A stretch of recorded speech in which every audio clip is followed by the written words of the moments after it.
good morning, and how lovely to see you all here, and I hope you're all as fired up about climate action as I am and the board. This summer, as many of you will be aware, we've had some of the most significant climate impacts. The highest temperature ever recorded in the UK, a third of Pakistan underwater after the severe monsoons, the worst drought in Europe in 500 years, and a series of devastating wildfires across Australia, California, a lot of the south of France, and even London and Yorkshire. All these extreme weather events are caused mainly due to our use of fossil fuels. And the impact on climate is down to human activity. We know this because the scientists are telling us. If we don't take action, so listening to the previous panel, not taking action is not an option. We only have one option, and that is the whole world to take action. If we don't take action, greenhouse gas emissions will rise by about 70%, and by 2050, we'll push temperatures up globally to 40 to 60 degrees. If I can look at this diagram, appreciating you can't make it out from the back probably, but this diagram shows the risks associated with a warming planet. In a circle, the drivers, climate emissions, fossil fuel use. The middle circle, changes to our ecosystems, and that's very important, including rising sea levels, the acidification of the ocean, changes, droughts, changes to our food security and crops. The links between emissions and climate change are now too evident to ignore. We know that global temperatures are increasing, ocean levels are rising, all as a result of human activity. Now, against a backdrop of energy and cost of living crises caused predominantly by fossil fuels, it would be morally wrong, reputationally damaging, as well as catastrophically irresponsible for us not to invest in a greener and more sustainable future. Even if you don't agree with all the facts and the science, addressing climate change for the island is essential if we are to remain competitive as an international business centre. This quote, taken from Simon Nicholas, KPMG, sums it up for me. Our global reputation is under serious threat if we do nothing. We become uninvestable and unattractive, particularly to the young people that we are trying to attract.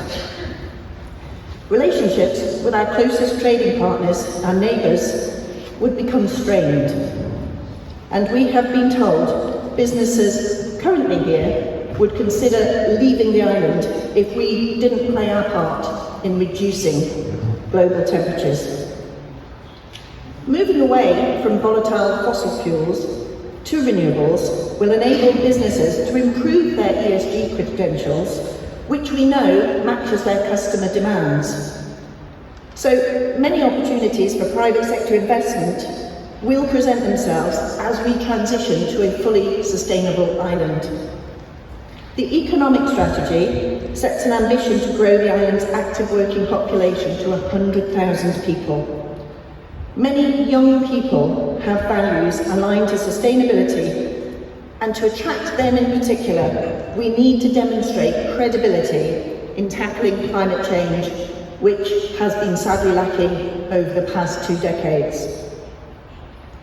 So what is the island doing? I chair a board, the Climate Change Transformation Board.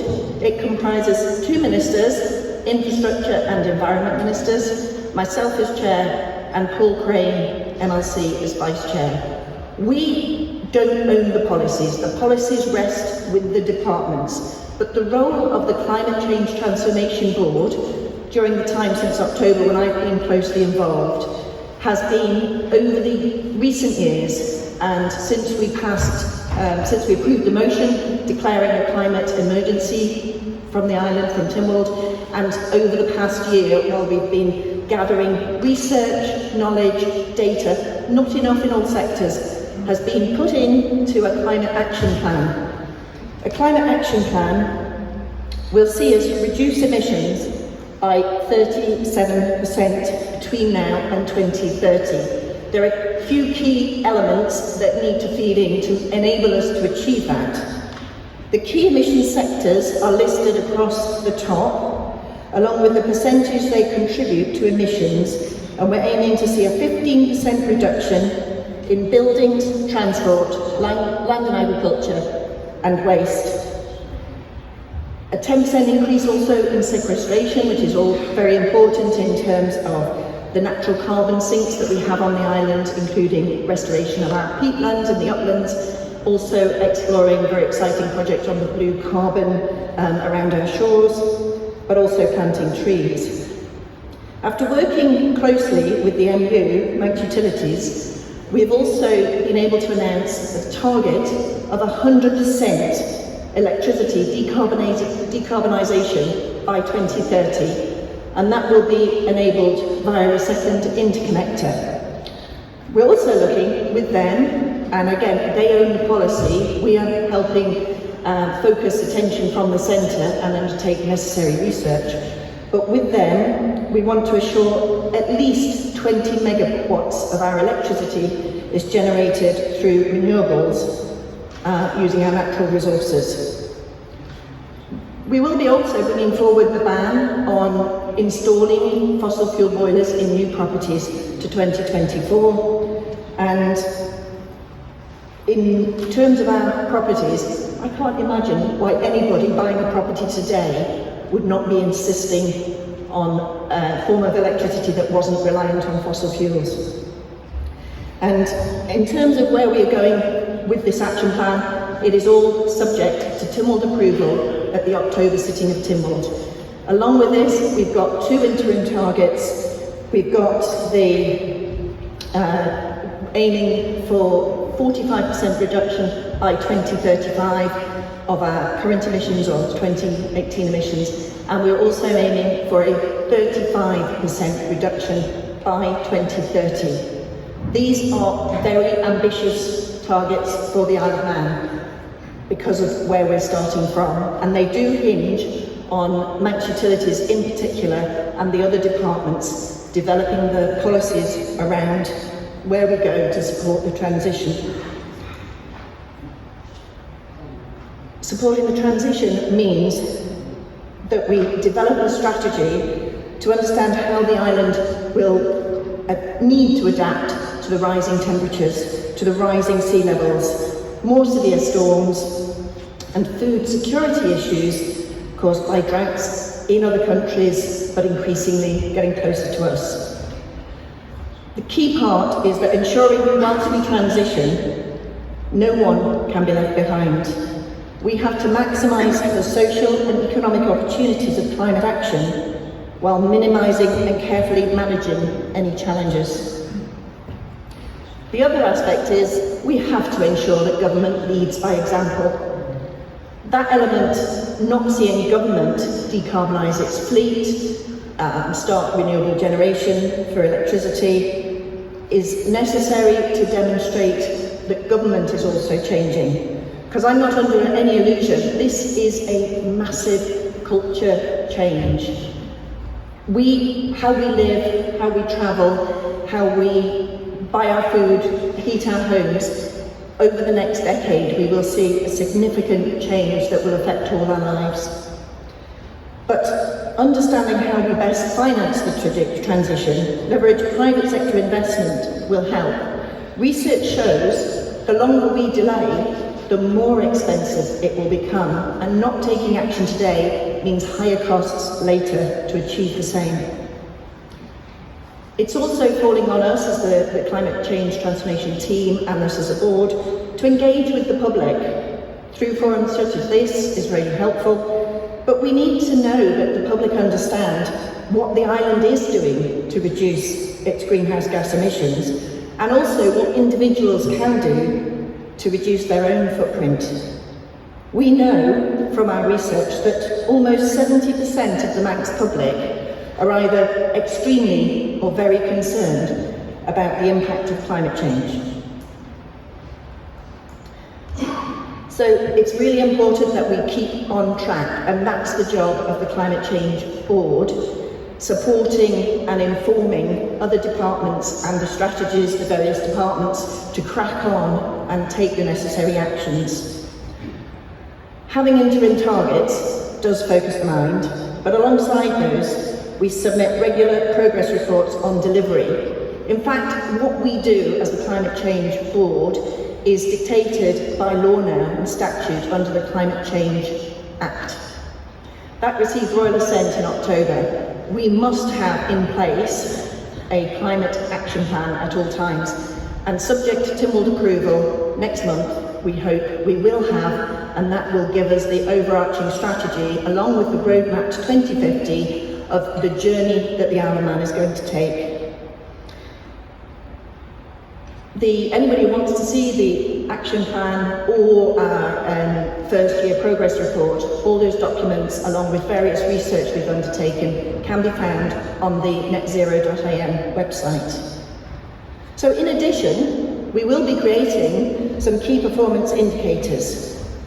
And just to enable us to monitor progress, what we have struggled with is we don't have enough data, we don't have enough people to gather all the data and to crunch the numbers to enable us to move forward as quickly as I would like anyway. But we are getting there, and the publication of the action plan, which has been supported by the Council of Ministers and hopefully will get the support of Tynwald members, is crucial in moving us on that journey and being able to take action.